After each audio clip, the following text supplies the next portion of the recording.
Welcome to StillTalking.com podcast. Hey, Todd, we are back.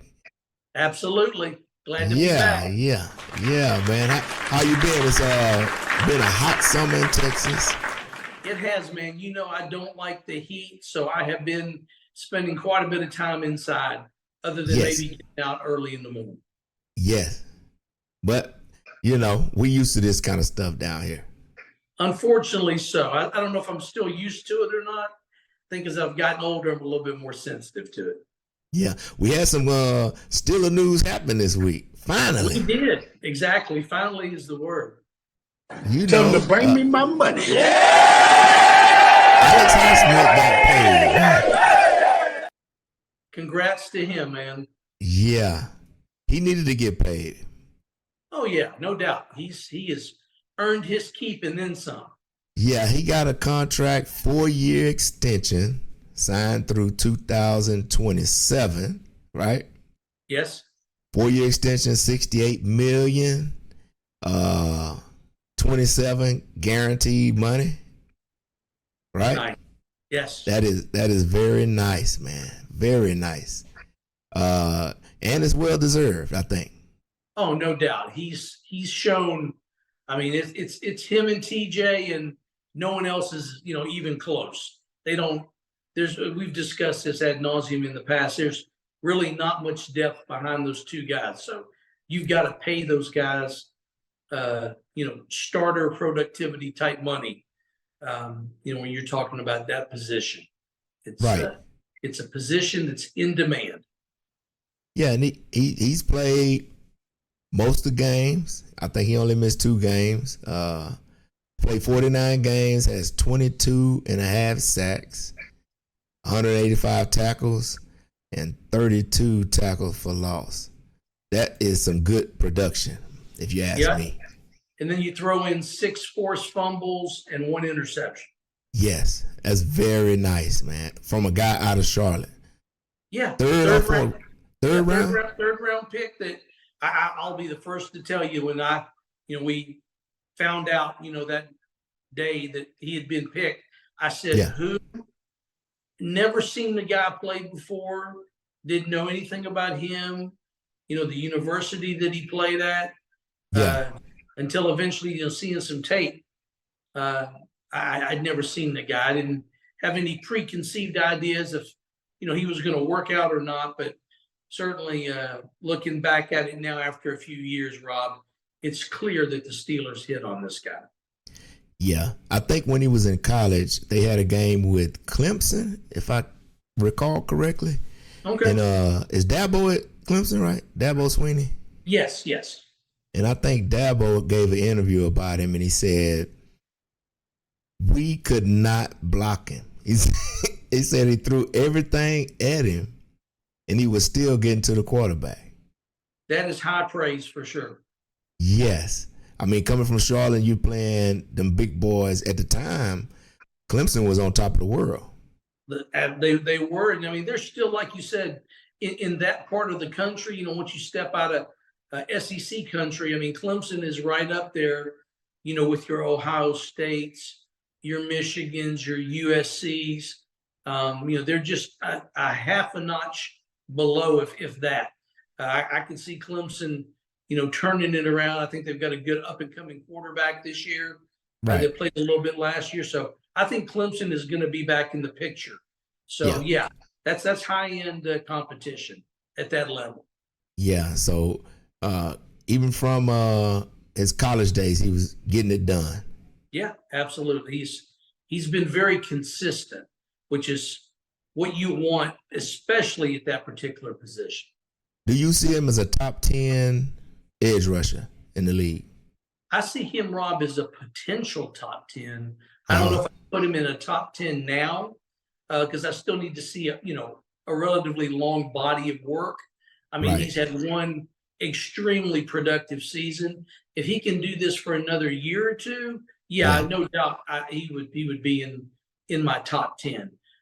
So he's on his way. If he can continue the trajectory that he's on right now, there's no doubt in my mind we'll have a couple of top 10 guys here, if not by the end of next year, the year after that. So we are extremely fortunate, and thank God the drafting went the way that it did.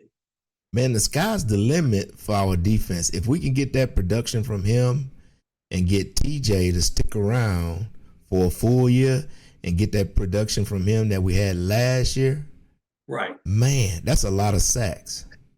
It is, Rob. I mean, I think before this past season, because again, like you said, TJ was out for a good chunk of the season. I think the 2 seasons previous to that, the Steelers led the league in sacks.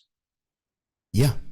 So, right. You're right. And then you've noticed, we've all noticed, I mean, an uptick in turnovers that the Steelers have created on defense these last 2 or 3 years. Yeah. A lot more than, 10 years ago. I mean, we used to lament when Ike was back there, how, our secondary couldn't intercept the ball if their life depended on it. Right. And, now they're just picking them off like you're pulling pickles out of a jar. I mean, it's really amazing how that has changed. I don't know if you want to give that to the athleticism of today's player, or do you want to throw some kudos to the coaching staff? Maybe it's a combination of things, but they just seem to be more attuned to making plays on the ball than they did in the past. That's definitely a coaching staff. They've been taught a different way than they used to. Ball hawking is all about turnovers right now. Right. Yeah. So I think our DBs are being coached a different way. As far as defense, this is another big money contract on the defensive side. It is. We got a lot of capital on that end of the line, right? Yeah, there's a very it's not a balanced number. The cap is leaning heavily on the defensive side of the ball. And I'll be glad when we get to a point where we can put some more money on the offensive side, because that means that we have players that garner that. You know what I mean? Yes. Yeah. So I'm looking forward to Kenny P getting a big contract in a couple of years. Yes. Najee, we don't pay running backs. No, I'm feeling for Najee. He's gonna need a banged up year this year to even, honestly, as far as I'm concerned, to even get a reasonable second contract. Right. He's gonna have to put up some monster numbers. Yeah. Another big contract I can see coming is GP, George Pickens. I got a feeling him and KP gonna break out this year. And so we're gonna have to ante up in a couple of years for those guys. If that happens, there's no doubt that's exactly what's going to take place. I mean, George is coming off of his rookie year, so he's got 3 more years on his existing contract. So he's got 3 years to make some hay. Again, like you said, him and KP doing it together, they both can put themselves in, some rarefied air when it comes to dollars, with a contract. So, like I said, obviously we wish them nothing but the best, and I would love nothing more than to see the young guns come out on both sides of the ball, but especially on the offensive side of the ball, come out and make that leap in the second year that we all, always hope for. Most definitely. When it comes to growth. So. Most definitely. This is our last show, everybody, before we get to camp. So, with that being said, Todd, what is your most interested camp battle coming up?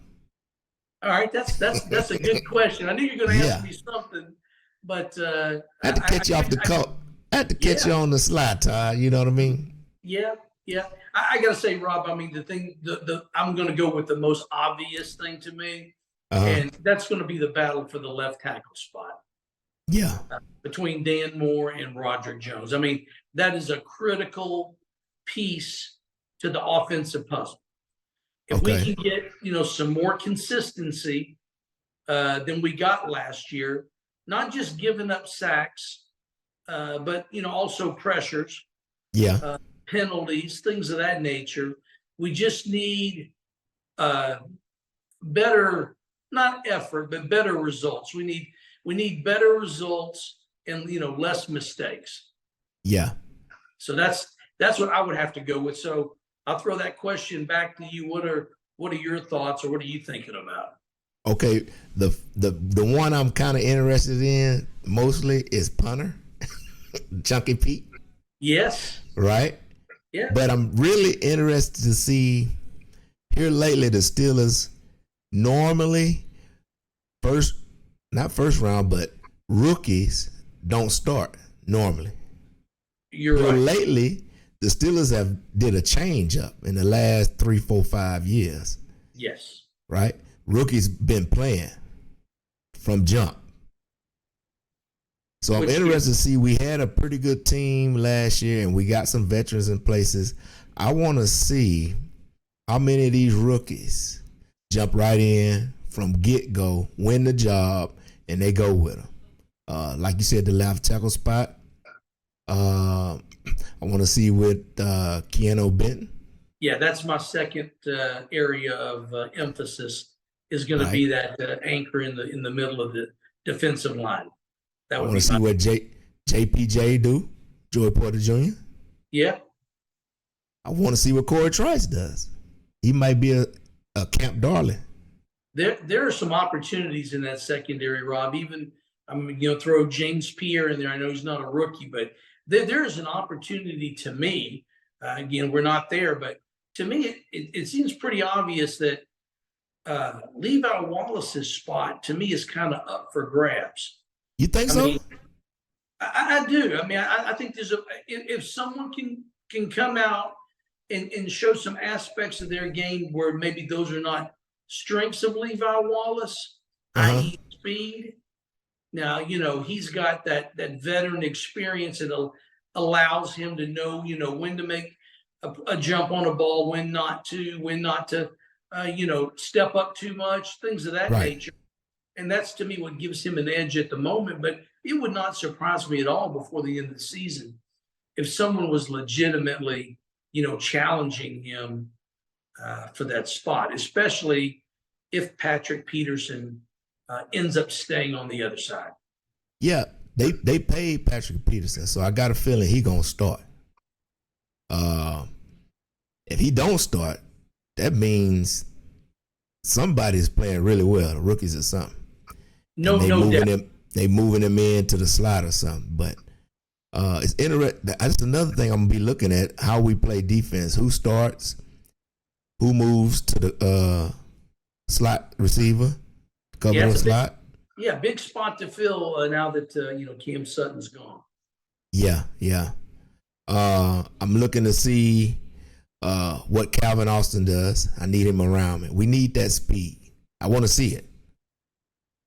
I'm with you, Rob. That's, to me, he's the big question mark on offense, because he can affect so many different things, not just running routes, but in the return game, helping out on special teams.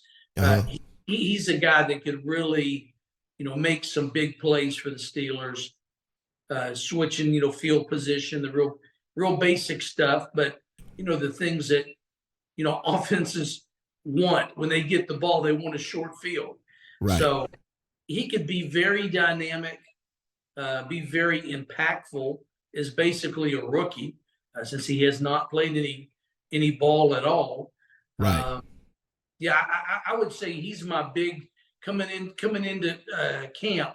He is my biggest question mark as far as looking at any of the young players. Mm-hmm. He's the guy that I'm really interested in seeing what's going to end up happening with him. Is he going to be the guy that they were thinking when they originally drafted him back in 22? Right. Let's see, Anthony McFarland. I'm interested to see what we do with the running back position. I got a feeling we may get a running back that gets cut from another team. I mean, Rob, if they can make it work, money-wise, I don't see why not. Just because you mentioned it, there's a couple of running backs that I saw online that supposedly have been talking to the Patriots lately. And that's Leonard Fournette and Darrell Henderson. Okay. Now, I don't know what those guys are expecting or looking for money-wise. And I know, and those guys got some tread on them. I mean, I get that. But, maybe, you're talking about them going out and, reaching out for somebody that, again, fits into their structure, their pay structure. It might be somebody like that. Yeah. We'll just have to see. So with camp coming up, I'm ready to full go. I'm still real optimistic on the year. 11-6 is my prediction. Okay. And we go from there. Todd, anything else you want to discuss before we let the people go? No, man, I think we pretty much covered it. And like you said, we're both looking forward. Everybody's obviously looking forward to camp kicking off. And hopefully we can keep the core healthy coming out of camp and preseason and, hit the ground running and being smooth and performing well on both sides of the ball. Yep. From here on out, we'll be back the first week of August, and we'll be at least doing 2 shows a week for the foreseeable future. Then football is here, Ty. Yeah, we're looking forward to it, man. Been counting down the days. I think yesterday was 50 days before the first Sunday of regular season. Yeah, 50 days. So yeah, we're in the home stretch. We're getting closer. All right. If there's nothing else, we're gonna get them out of here. Here we go, Steelers. Here we go. Who?